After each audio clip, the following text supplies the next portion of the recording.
meidän yrittäjien puolesta, niin kesäkampanjaa tehdään. Sitten se aina talvella vähän. Tässä vaiheessa niin niin tämmönen, oikeastaan voisi olla kesätiedotekassi. Tärkein juttu, niin kun olet niin näitä pitkän linjan tervolaisia, mä silti ajattelin, että tuo tervohistoria varmaan niin kiinnostaa, niin tää on Tervovesirajan kartta. Tervokunnan historia, niin tämmöisenä kesäalkeellisena varmaan. Joo, tää ei kyllä ollutkin mielessä hankkia tämmönen, että se tuli. No niin, tästä vielä tuo tiedotekassi. Niin kiitoksia. No.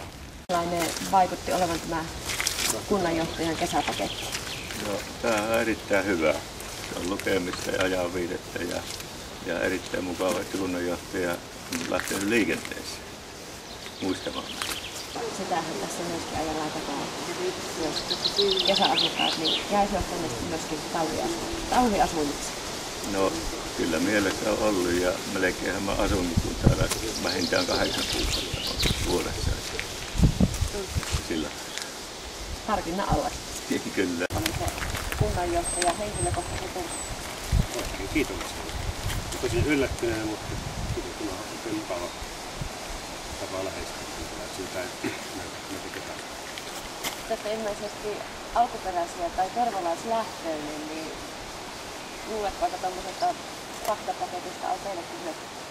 No varmasti, ja sieltä uusia tietoja löytyy aika paljon, me tunnen sitä ja niitä voimaa.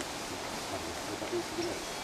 Uskon niin. Jouluna on hiukan hankala kierrellä kesäasukkaita, eli ajateltiin ottaa tämmöinen juhannustemppu. No minkä ihmeen vuoksi? No, kesäasukkaat on erittäin tärkeitä sekä Tervon kunnalle että tervolaisille yrityksille. Ja, sekä yritykset että Tervon kunta niin ajateltiin muistaa meidän kesäasukkaita ja siksi tämmöinen tehtävä.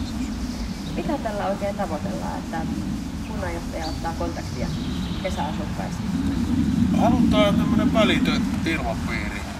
Kesällä ei panta kiristä ja on mukava vähän jalkautua tuolta kunnanvirastolta tänne oikeitten ihmisten pariin.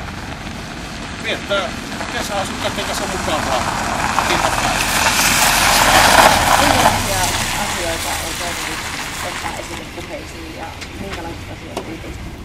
Oikeastaan mä sanoisin, että tämmöisellä mikkihiiritaktiikalla on mukavampi mennä, eli suuret korvat, pieni suu ja kuulostella mitä ihmisillä on sydämellä ja mennä sitten, tehdään sitten kunnassa ratkaisuja näiden juttujen perusteella myös.